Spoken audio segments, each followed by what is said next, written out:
Tonight I'm going to be talking to Michael Horn. He has been researching the Billy Meier UFO contacts for over 25 years and is now the authorized representative for the book on the Meier case called And Yet They Fly. Although he has long been fascinated with the amazing films, photos, and other physical evidence, Michael's main focus since 1988 has been on Meier's prophetic, accurate, scientific, and world event-related information, published from 1 to more than 25 years in advance of terrestrial discovery or occurrence. Because of the abundance and impeccable accuracy of Meier's material and the failure of professional skeptics and debunkers to duplicate any of his hard evidence, Michael has concluded that his credibility is unequal to any other source, past or present.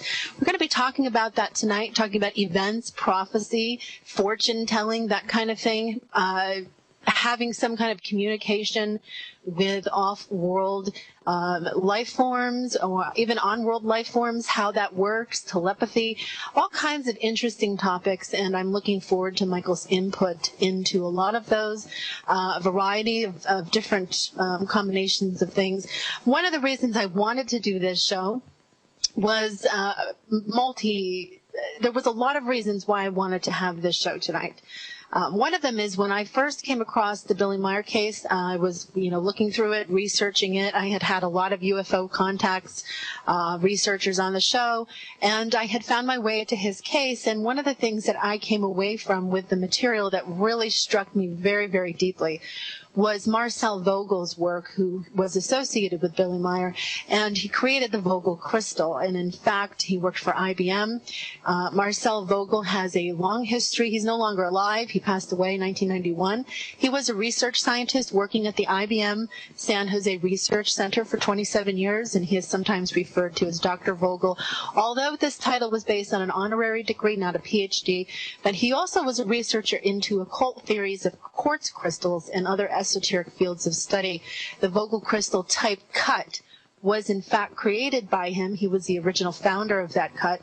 And as I was researching and reading through his material, and I had actually had one made for myself and got some of the CDs and looked further into his work, he claimed that the Vogel crystal type cut was given to him, was in fact Pleiadian technology. So we're going to be talking about the Pleiades. I'm very excited about getting Michael on the line here to be able to share some of the insights, give us some background on the Meier case. I know a lot of people, I've been contacted by people, all over once I started to promote this show, that, there's a lot of debunking, a lot of things that have come up from people that say that this was nonsense or it wasn't true, or it was faked. But we're gonna find the facts from the fiction tonight, and we're gonna talk about a lot of different things. So I'm excited that Michael is here. I was very happy to hear from him and get him on the show, and glad that he agreed to spend some time with us. We are live tonight. If you'd like to call in with some questions, or if you'd like to send in quick questions, if being on the air is not your thing, we would be happy to take your questions, comments, and anything in between. So without further ado, thank you, Michael, for being here. Welcome. Hi, Hillary. Thank you very much for having me on. I appreciate the opportunity, and especially to answer questions, challenges regarding the authenticity of the Meier case, which I, of course, understand quite well, has many different points of view expressed about it by many different people. So all questions are fair game as far as I'm concerned. Excellent. Well, that's good to know. So, Michael, why don't we just give listeners a quick, brief background into the Meier case? How can we sum it up just to get everybody kind of caught up to speed in what exactly we're talking about tonight? Sure. Billy Edward Albert Meier is a 76-year-old Swiss man who lives up in a nice little remote part of Switzerland, about 45 minutes, let's say, southeast or so of Zurich. He claims that, since he was about 5 years old, that he's been having voluntary, wide-awake, face-to-face contacts in person, as well as some telepathic, but mainly in person, with human beings formerly called the Pleiadians from 1975, when he was asked to use that term for a certain reason, and who are actually known as the Plejaran people with a J rather than a Y. These people come from a place that is actually past the Pleiades that we see in the night sky. There is no life whatsoever in the Pleiades that we see. Billy Albert Meier, just Billy from here on, was taking his first photographs of up to 8 of the craft in 1964 in India, when he was on some of his travels around through 42 different countries, hitchhiking, working his way around the world, studying different religions and philosophies and what have you to become familiar with them. These photographs are quite remarkable. They were taken with a 1940s Kodak Bellows camera, totally not special effects type equipment, and taken in the middle of nowhere outside of New Delhi in Marauli, India.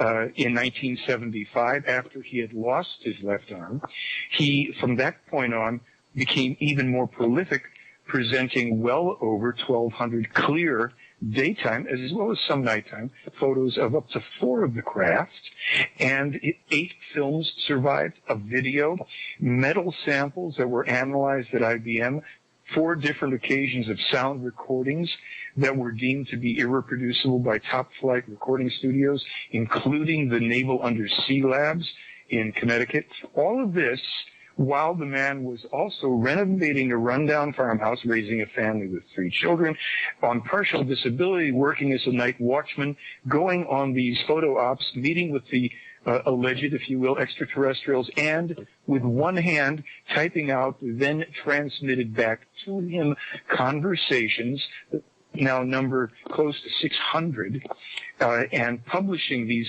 as of 1975. And that's, the time to take the breath so you can have questions or something in there. Actually, this is very good because I think there's a lot of people who are still very unaware of the amazing story that he does have, and that, what his information is. And, unless they really know and they have looked into it, they're really not going to know what it is, and they're going to go, Billy, who? So this is good, and it's important for people to hear this background. Well, thank you very much for getting into that. So what can you just give us also a little introduction into yourself and how you got involved with being the official representative of this case? Sure. In 1979, I walked into a bookstore in the West Hollywood, perhaps, area of Los Angeles.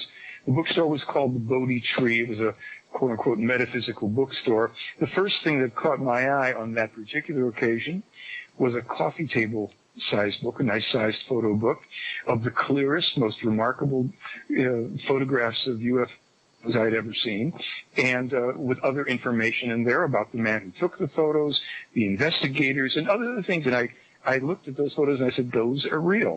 And of course, I haven't changed my opinion to this day, but I have a lot more to go on in terms of really, scientific information, what have you. I bought the book.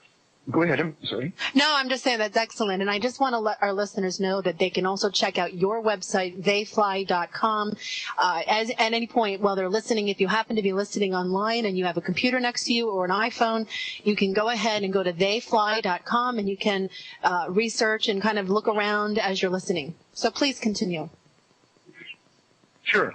I was, reading and looking at this book for a while. Nothing more occurred pertinent to the case until 1986. I was in a little cafe in Sedona, Arizona, the mecca of so-called New Age crystal consciousness at the time. I was there with my young daughter and a lady that I knew. We were in something I think was called Sunflower Cafe on 89A, and we were the only people there with the exception of one other guy at the distant end of the restaurant. We were sitting through the interminable wait for the archetypical avocado and sprouts sandwich on whole grain bread. They were probably growing both the sprouts and the avocado. It took a long time. And we called over this other fellow to join us and socialize. Turns out the conversation went in the direction of UFOs. And then Billy Meier came up and he asked me if I'd read what were called at the time the contact notes. I didn't know anything about it. He said, look, since he lived in the L.A. area as well, he said, when you come back to L.A., give me a call, come up to Decker Canyon. I've got 1,800 pages for you. I got back. I called him. I went up there. He had the 1,800 pages. He had everything that Meier had ever, posters and books and what have you.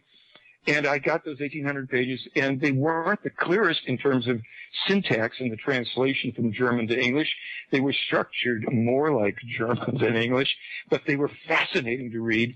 And I was up for days and nights and weeks and months just inhaling this stuff. Nothing more happened until 2 years later, in 1988, when I opened a local newspaper and saw an article reproduced that was an announcement about A-bomb testing tied to ozone damage, a new report from the famous Livermore National Laboratories in California. As I started to read that article, I was wondering why I already knew and the percentages of damage, et cetera, they were talking about. A little light went off. I reached under the bed, pulled out the first 100-page block from 1975, and lo and behold, therein, Billy Meier is being told about the A-bomb ozone damage connection. He's being encouraged to contact Professor Michael McElroy from Harvard and by the alleged extraterrestrial woman Semyaze. And as I read again through further pages in there, he was told more information about this damage, how it affects because of the holes that are put into the ozone by atomic testing and explosions, electrical frequencies that we know nothing about that allow the rend holes in the ozone and allow the ultraviolet light to come through and disrupt the food chain, and a lot of other information, which I then saw in subsequent articles. Another article jumped out at me a couple years later when a professor from Stanford in California said earthquakes, oil interact, meaning that the extraction of oil and gases from the earth precipitate earthquakes, as Meier had been told decades before in 1976. These types of events got me to realize, now that I can come up for a breath, that it's more about far more than great UFO photos that we had suddenly in my little hands. I am reading something of far greater significance. This is quite real. This so-called simple one-armed so-called Swiss farmer is publishing scientific information decades before we are making the new official discoveries. What's going on? That only has increased exponentially since that time. We've documented probably somewhere around 150 specific, scientifically accurate, prophetic pieces of information published anywhere from a few months to literally 60 years before the so-called new discoveries are made. I have a blog where I generally refer, I don't even bother putting it on the website. I have this other blog where here's another one that was just corroborated. The new UN report about human activity from the 50s responsible for climate change and global warming. Meier wrote that, published it. He was 14 in 1951. He mentioned climate change in 51, and then he mentioned global warming in 58. In 64, he tied it all together and expressly spoke about what the consequences would be in terms of weather, storms, hurricanes, typhoons, floods, earthquakes, volcanic eruptions, changes in the sea currents. So I'm shotgunning this out because, as per your introduction, you would think, and I will make this statement, Billy Meier is the only actual contactee person with any extraterrestrial race still ongoing for over 70 years right here and now. Nobody else that makes these wild claims of being a contactee with all this stuff, nobody can put the evidence on the table. Meier's evidence is so overwhelming, you would think that it would be the biggest news item in history. But people have been so overly entertained with the imaginary UFO alien abduction industry of utter nonsense. That's not to say that some people aren't having negative experiences, but they're not coming from extraterrestrials. Now, I'm throwing a lot of things in here quickly because I know you've raised some points, and I know people are understandably skeptical when what they get when they put Billy Meier in a search engine is all this debunking attempts from skeptics that I have already cleaned the floor with. Every major professional skeptic internationally. I started taking them on 12 years ago out of defense for this nice little Swiss guy that I met in 2000. And as per the question, in 2004, the fourth or fifth year of visiting there, I asked them in Switzerland if I could represent them and do it voluntarily. They don't pay me. I don't pay them. I just will try to really just get the info straight the way they publish it and put it out there. And that means sometimes there's errors and things that have to be corrected, but very small. And they said, yeah, go for it. Now I'm in my second 7-year cycle. I should also mention, of course, as may be apparent to you and the audience, that I'm also in a 7-year vow of silence. This is 3 years, 14 weeks, and 6 days of complete silence that I've been able to maintain. And those of you that hear me are hearing me, of course, psychically and telepathically. Thank you. Well, I appreciate you giving it all out like that, because we're ready for it. It wouldn't have come out like that if we weren't ready for it. So I'm glad we could all hear that. So basically what you're saying is that he was able to record these events back when he was doing it. And now as you see the headlines pop up or events happen, you're matching with what he was saying back then to the events that are happening now. Yes? Yes, and interesting, I'll give you an encapsulate. I'll really try to make it a little shorter. I was at a MUFON event just at a product table. They didn't have me speaking for good reason. MUFON goes out of business once they acknowledge the Meier case, because they're just chasing lights in this guy. So I'm at my little product table, and a crusty guy comes over, kind of late middle age. He's looking at me really funny, and he starts talking about the Meier case in less than glowing terms. And I said, okay, what do you do, sir? And he says, well, I'm a retired judge.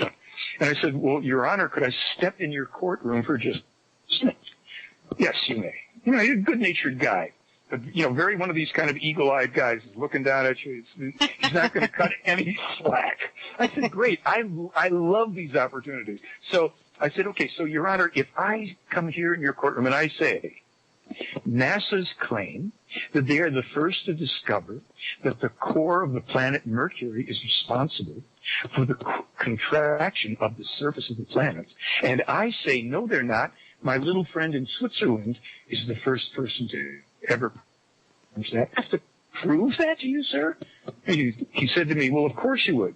So I reach over and I say, so if I open this book that has this copyright date, and I fan the pages here to a place where we have another copyright on a conversation 30 years before our NASA claim, and this man, Billy Meier, asked this woman, Semyaze, what's responsible for the contraction of the surface of Mercury? And she says, it's due to the metal core of the planet. I said, Your Honor, who wins in your courtroom?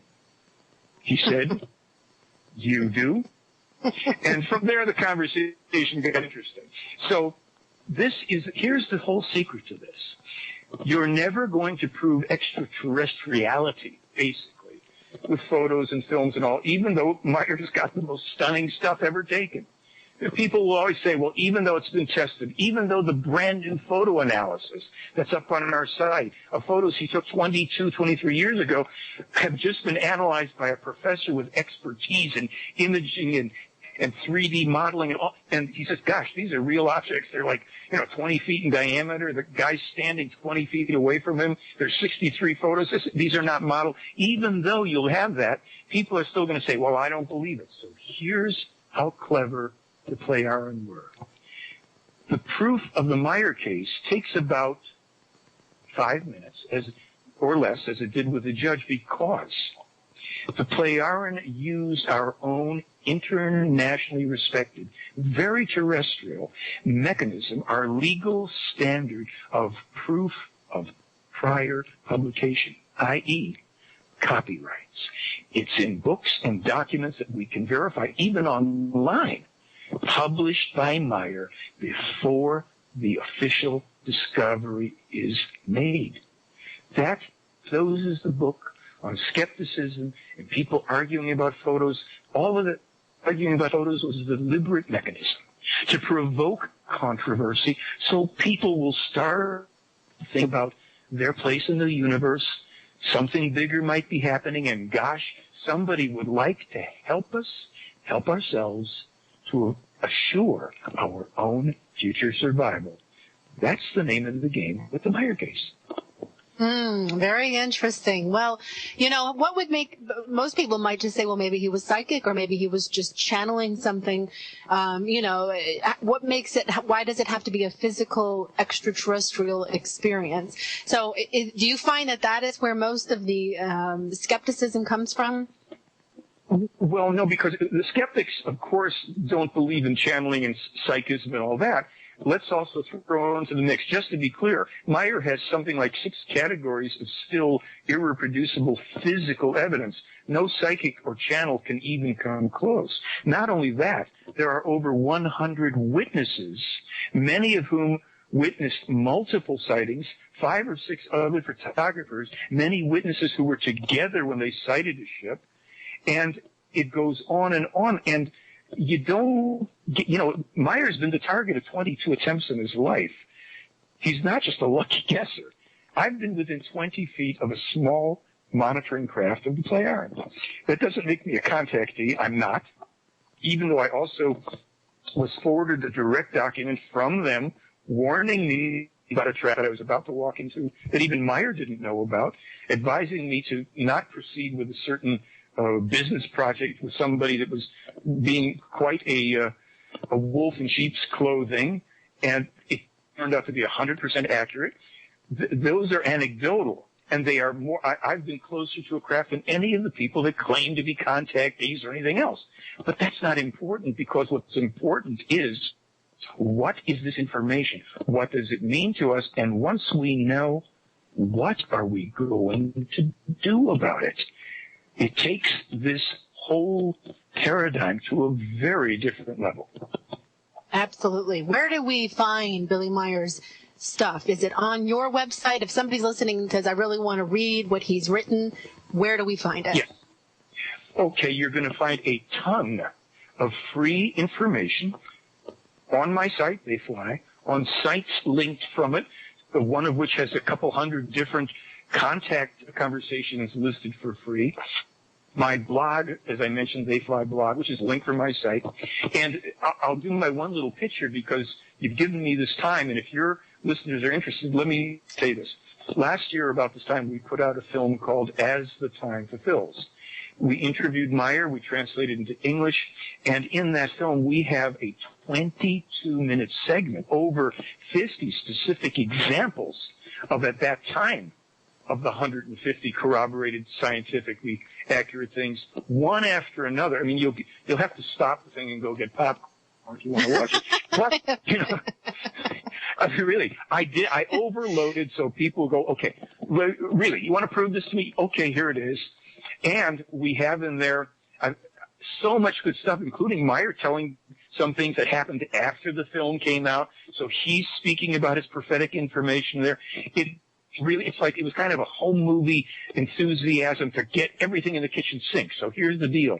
Your listeners, if they want it, if they buy my little DVD, I give them a complete professionally produced additional 90-minute DVD on top of it, full free. They just have to use your name or mention your show or something.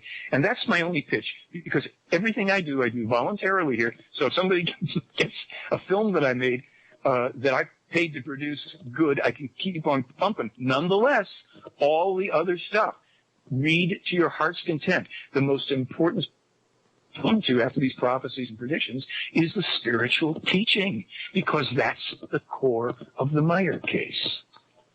It absolutely is, which leads us into that specific topic. So when we talk, okay, so we've got this experience. We have him having these, moments where he's recording and he's writing down, but he's having these face-to-face meetings with people from the Pleiades, and they're here physically talking to him, and he's recording all of this information that they're sharing with him. And then we have a kind of a spirituality that comes out of it, Michael, or is it something that they taught him? It's actually both, because here, let me give you the other shoe on this. It will annoy some people, and it's nothing to be believed, but just since we're going to discuss it, according to the information in this case, and I like to use that as a caveat, reincarnation is a fact of life. Now, we either believe it or we don't believe it on Earth. We cannot prove it yet, because we don't know, as the Pleiaren and Meier claim to know, that there really is such a thing called the human spirit, separate from what we currently call the soul, that the human spirit is immortal, that it is the reincarnating aspect of a human being. We are never the same person or personality, but the spirit it reincarnates millions of times in the course of evolution. Meier's spirit, or spirit form, as they sometimes call it, is said to be extremely beyond ancient, and it has incarnated previously as 6 other specific prophets, all of whom also had extraterrestrial human mentors, and the mission was always the same. It just always got corrupted by the humans around these prophets, who turned the teaching into religion. The teaching is the same eternal teaching that is supposed to be essentially that which this universe, creation as they call it, holds as its teaching, as its laws of creation. And it has to do with beliefs. It is not a religion. There's no ritual. There's no fear, guilt, punishment, damnation, superstitions, saints, gods, gurus, angels, masters. It is a teaching of complete self-responsibility and consciousness and spirit. And those things are interwoven with each other. I'm looking on your website, theyfly.com, and I'm reading an interesting conversation between Billy and his Pleiadian contact. Why don't you tell us a little bit about her? It was a female, correct? And she had a name, and she was somebody that came to him regularly. Can you tell us a little bit about her? Sure. May I just ask you, what are you reading so I'll know which one? Because he's had a number of different people.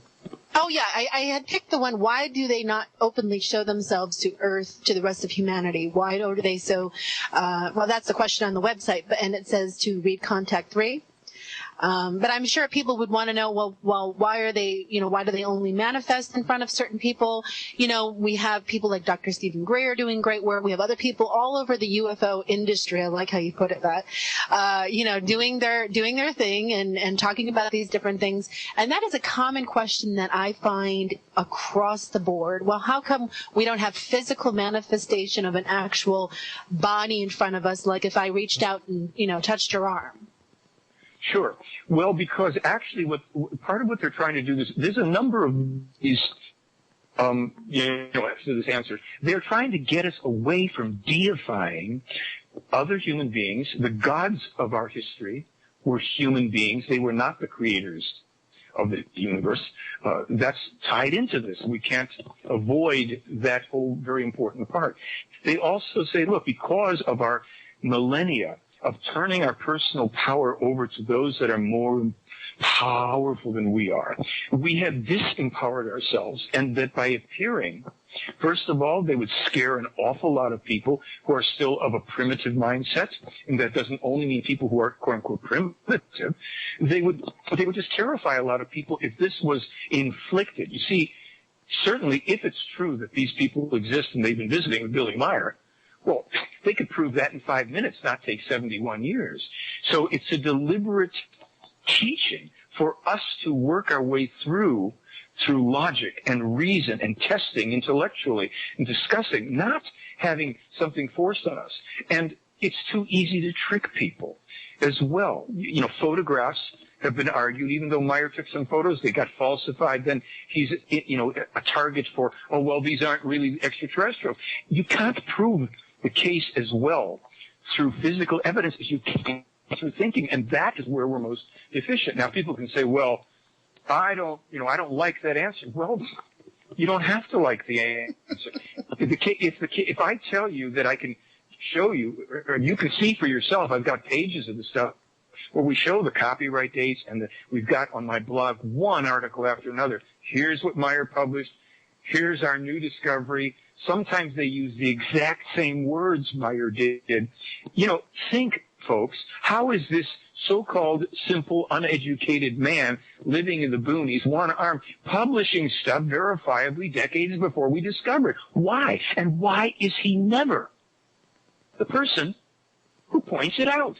It's left to people like me and others who go, hey, gosh, do you see what's in this material? And I start running around pointing it out to people. So, sure, we would like it to have it the way we want it. But we're in such deep stuff because we are too concerned with what we want and the way we want it, rather than paying attention to what is and the laws of cause and effect that we have violated, thereby putting ourselves in this deep, almost inescapable hole with our environment, the truth of which is not even touched on by the environmentalists, not even close. So that might sound a bit oblique, and I don't mean to, but it is just, we cannot make demands now on others. These people don't need us. They're not here to fulfill our demands. We must take care of ourselves and figure it out. If somebody says, listen, I don't believe this, it isn't for me, I say, fine. If you looked at it, you concluded that it doesn't resonate for you, you're not going to be punished. I'm like, go join a religion. You don't believe what this book says is true because the book says it's true? Okay, here's a question for you, Michael. Sure. I want to interrupt you for a second. Okay, so we have people like Robert Bauval, who created the Orion theory.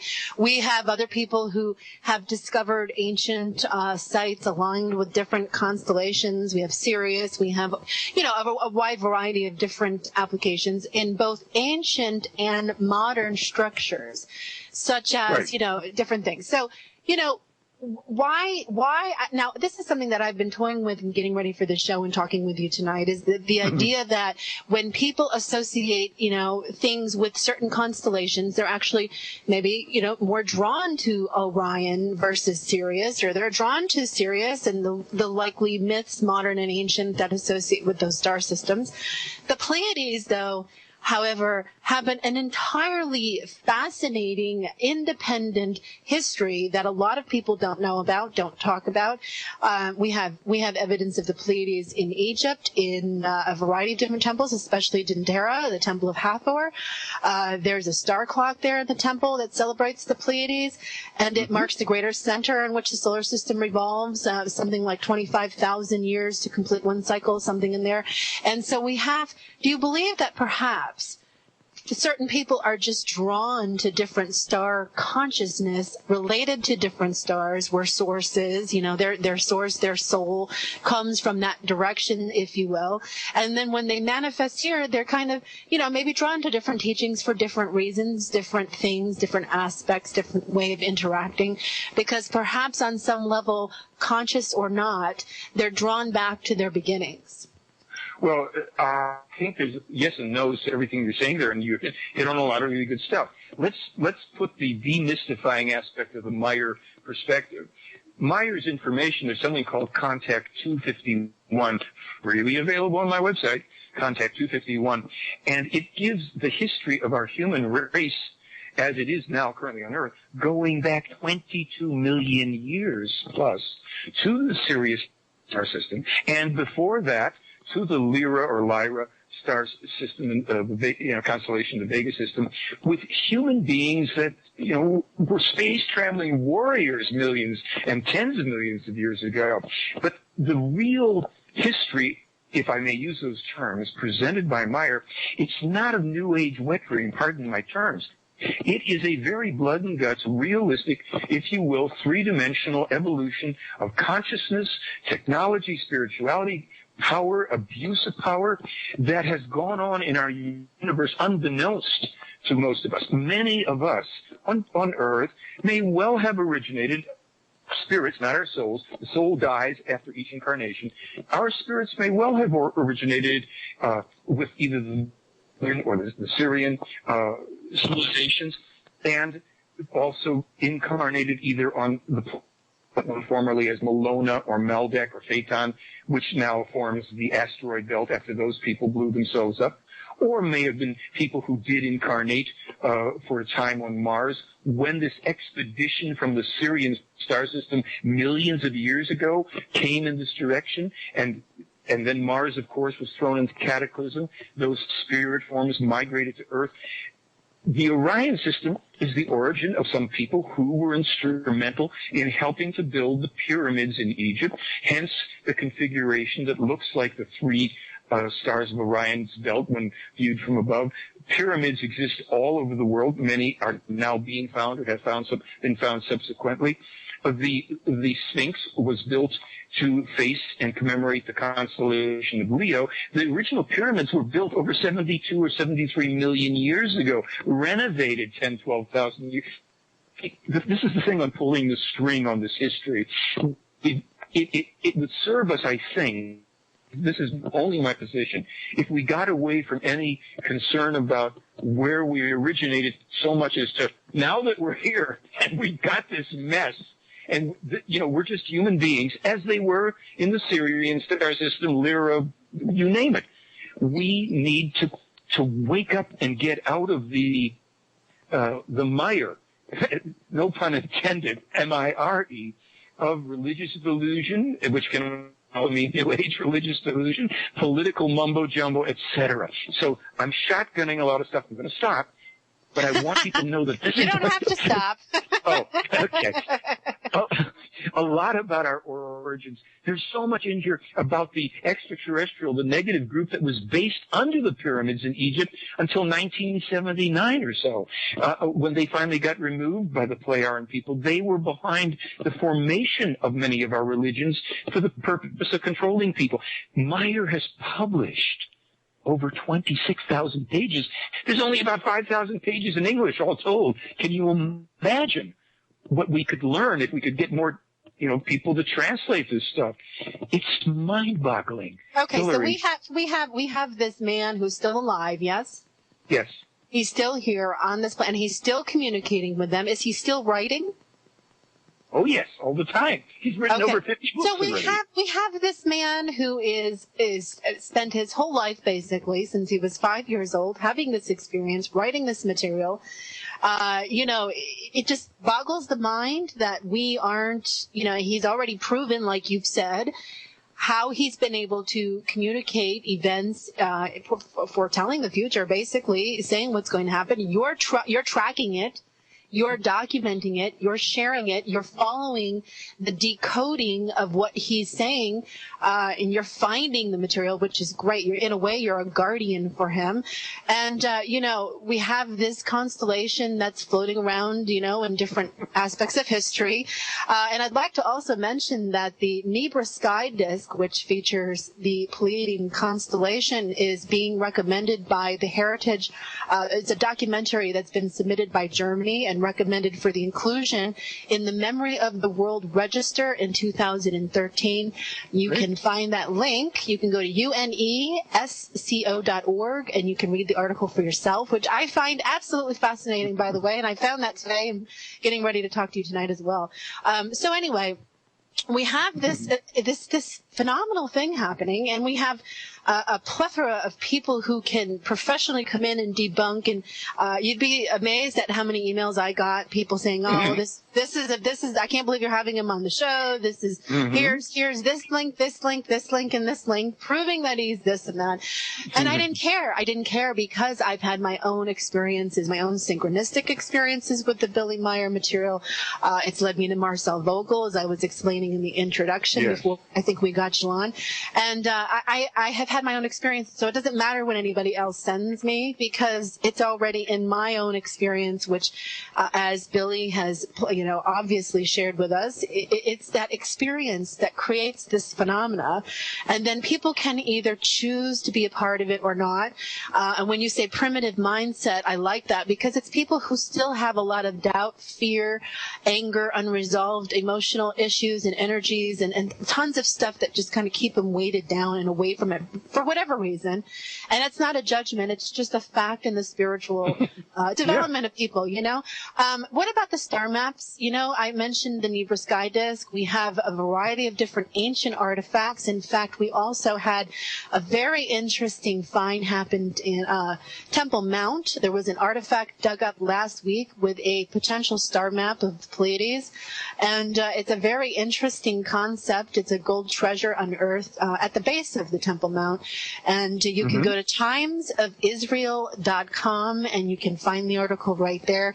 There's been some researchers who have broken it down to symbolize basically the Pleiadian star map. What do you feel about these star maps that people find in these artifacts that show us kind of the way to the Pleiades? Does Billy recognize these star maps? Do you? Well, how does that work? They could be, let's put it this way. We really have to say, ultimately, if we have limited time, and I think if we're realists, we say we have limited time to accomplish certain things. We can see these artifacts. We can go, okay, fine.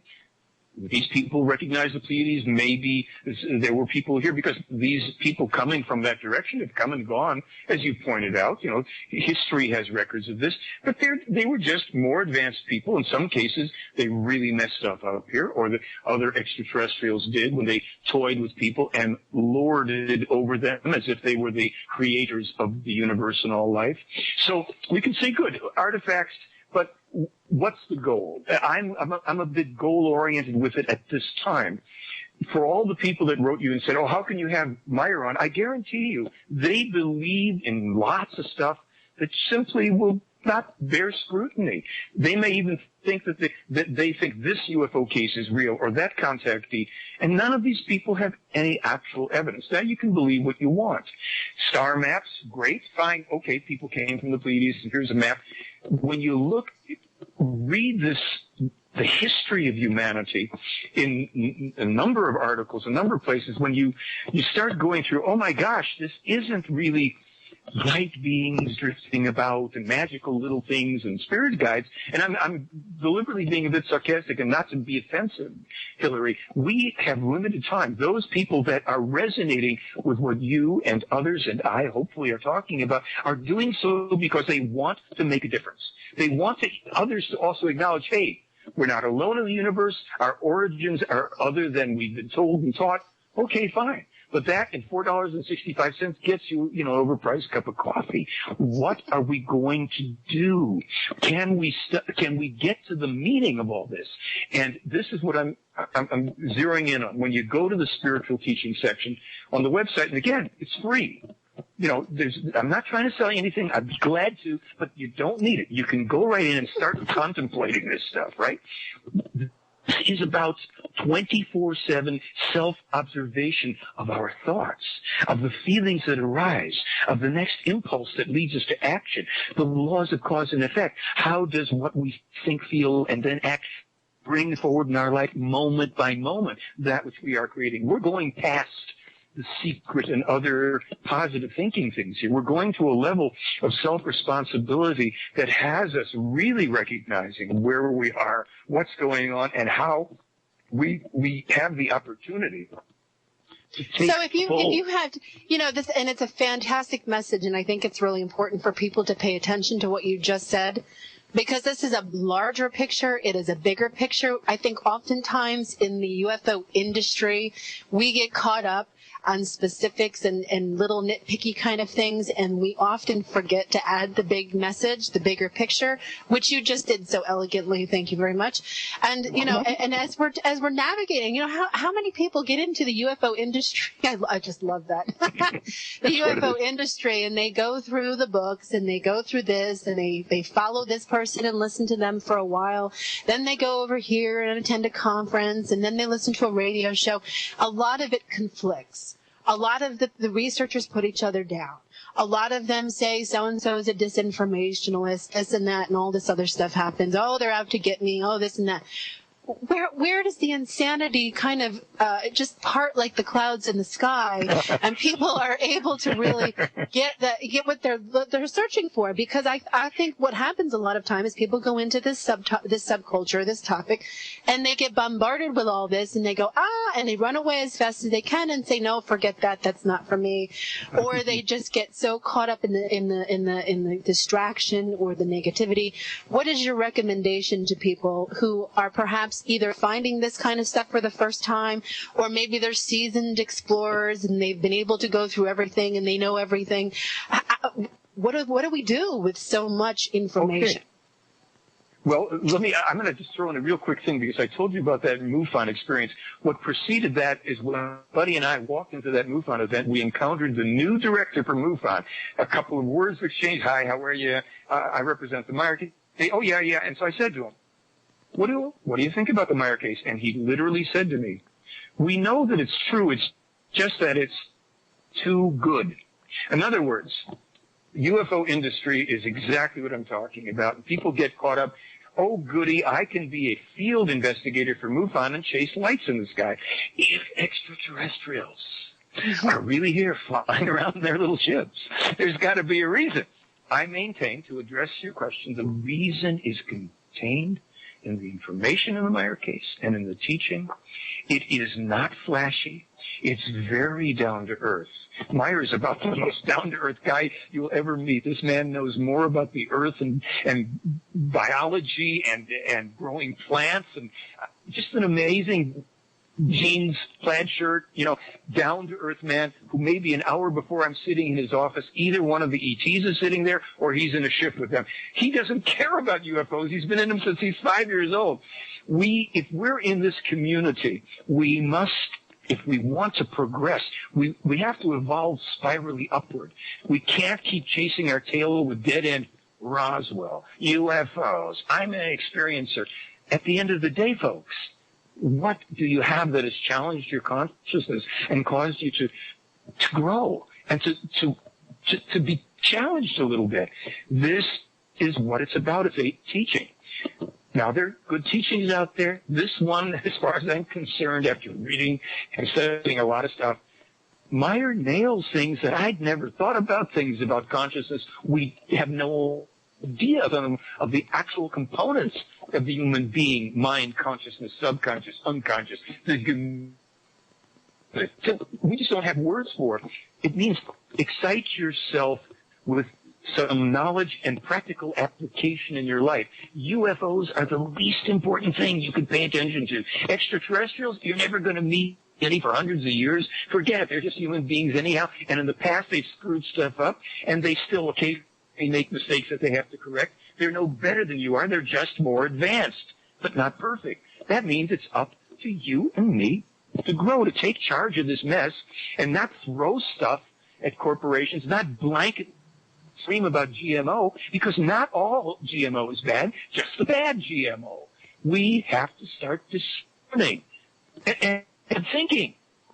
Honestly, this is the evolutionary challenge for those of us who already get that there's something far greater than all of the games that people get lost with, figuratively, literally, online, in their heads, or any other way. Very true. So when people experience this kind of, tapping in or whatever, maybe they're not experiencing it the same exact way that Billy Meier experiences it, but they still start to kind of tap into this prophetic type of space where things come through, however they come through. And I don't want to mess with labels because I think that confuses people, but it just comes through in whatever way it comes through, whether it's through synchronicity or, whatever.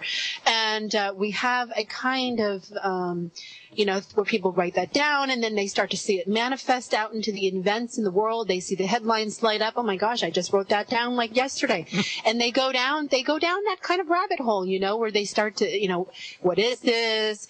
Oh my gosh, when I start thinking something, it comes true, that kind of stuff. So are we talking about a phenomena that perhaps the Pleiadians are helping us with in that sense, or is it perhaps a phenomena of consciousness where Billy's experiencing it, so therefore we all have the opportunity to kind of tap in because once one of us makes it, we all make it, kind of thing. How do you see that? Do you see it that way, or what do you think about that? I don't mean to be the guy that throws cold water, but frankly, it's unimportant if we have prophetic visions for this reason. I'm not talking about that it's unimportant that our consciousness evolves. The prophecies given in the Meier case, and I have pages of them freely available on the site, we have to also understand that in addition to the work that Meier started to publish when he was as young as 14, that things like the so-called Enoch prophecies or the prophecies of Elijah and Jeremiah, those are thousands of years old and they've been in the keeping of the Pleiadian. He's representing them. But what's the purpose of the prophecies? And this is why I'm addressing, if those of us start having prophecies, let's not get too concerned. The prophecies in this case that are coming true and are showing us what's going on are severe enough that what we should do is learn the message here. That is, here, folks, this is happening because of our thinking has been so bad for so long. Are we ready? Are we ready to start taking some advice, to just look at what they're recommending that we do once we get that the prophecies are correct?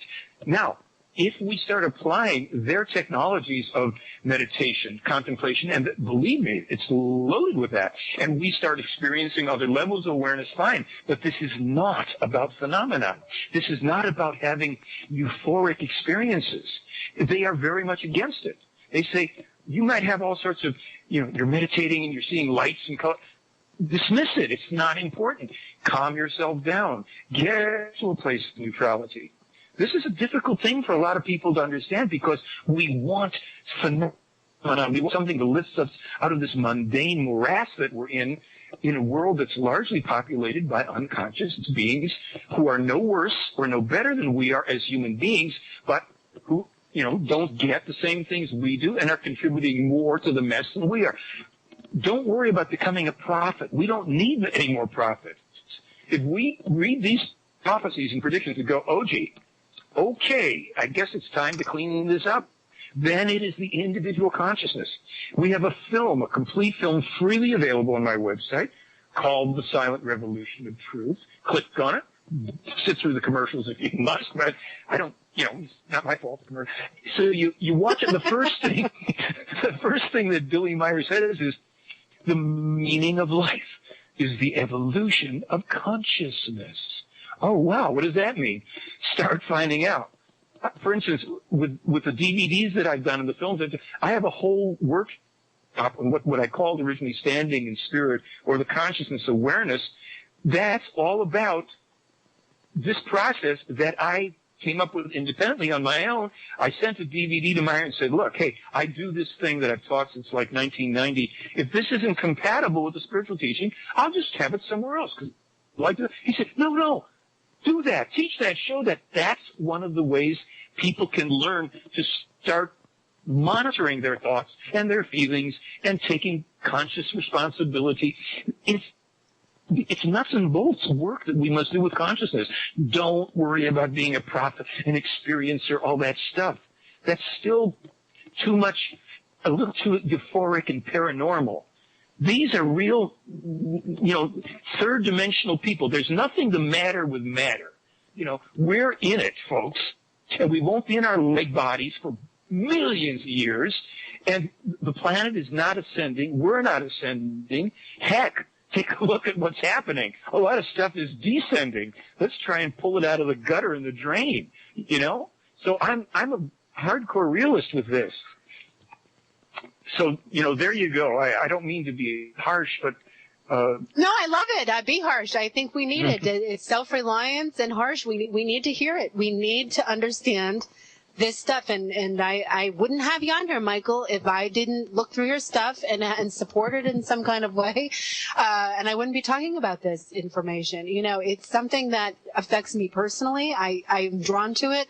I can appreciate it. I can tone out the other stuff and just keep going and looking for what's there. And I think people can do that. And when you talk about neutrality and not getting caught up in the phenomena and the purpley colors, it's like the spider going back to the center of its web. It's like finding the vibrations and running out and taking care of business and coming right back to the center and waiting in that space of listening or feeling for something to move.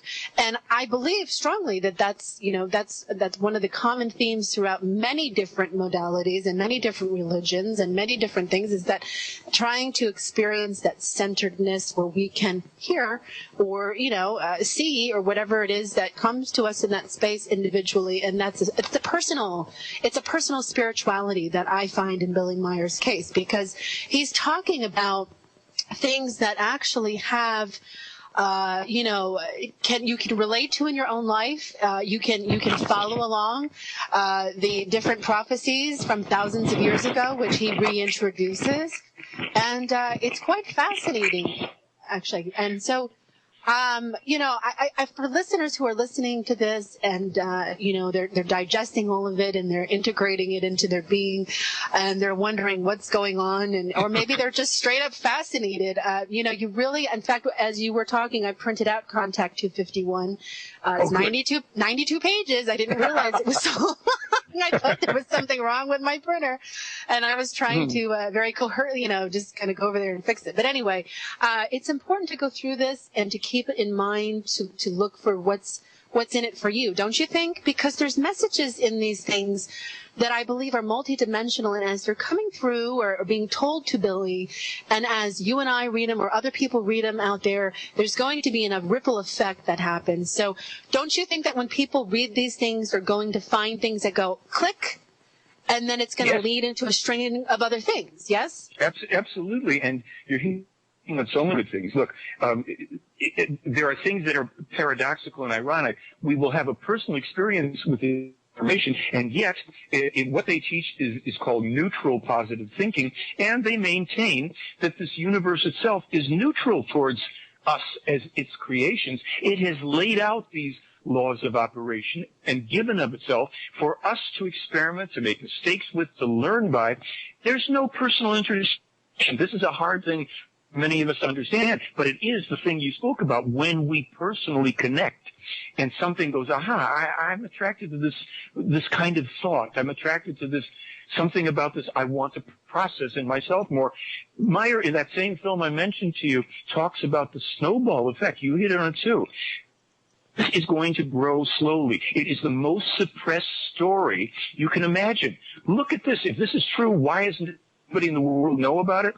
Through the media, the intelligence services, religions, this has been actively suppressed since Meier first went public.